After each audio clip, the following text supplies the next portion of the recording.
آج کل smart phones کے ساتھ ایرا ہیڈ فونز کا استعمال بہت عام ہے، جس کے نتیجے میں 1 ارب سے زائد نوجوانوں کو قوت سماعت سے محرومی کے خطرے کا سامنا ہے۔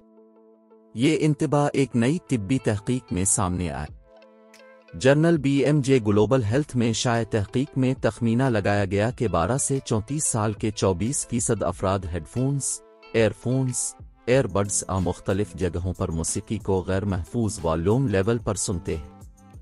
عالمی ادارہ صحت WHO نے 2019 میں بتایا تھا کہ نوجوانوں کی قوت سماعت کو ڈیوائسز جیسے اسمارٹ فونز، ہیڈ فونز اور ایئر فونز کے باعث خطرے کا سامنا ہے۔ اس تحقیق میں بتایا گیا کہ محض ایک بار بھی غیر محفوظ والیوم لیول پر موسیقی سننے سے قوت سماعت کو نقصان پہنچ سکتا ہے، جبکہ ایسا بار بار کرنے سے سماعت میں تبدیلیاں آنے لگتی ہیں۔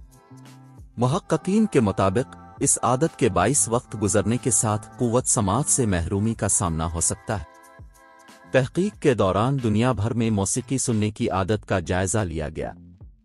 اس مقصد کے لیے محققین نے ڈیوائسز سے پرشور آواز میں موسیقی سننے کی عادت پر 2000 سے 2021 کے دوران ہونے والی تحقیقی رپورٹس کا تجزیہ کیا۔ ایسی 33 تحقیقی رپورٹس میں 18,000 سے زیادہ افراد کو شامل کیا گیا تھا۔ محققین نے تخمینہ لگایا کہ 23% بالغ افراد اور 27% نوجوان ڈیوائسز سے غیر محفوظ والیوم لیول پر موسیقی سنتے ہیں۔ انہوں نے انتباہ کیا کہ یہ تخمینہ غلط بھی ہو سکتا ہے، مگر ان اعداد و شمار کے مطابق 67 کروڑ سے 1 ارب 35 کروڑ افراد کو آنے والے برسوں میں قوت سماعت سے محرومی کے خطرے کا سامنا ہو سکتا ہے۔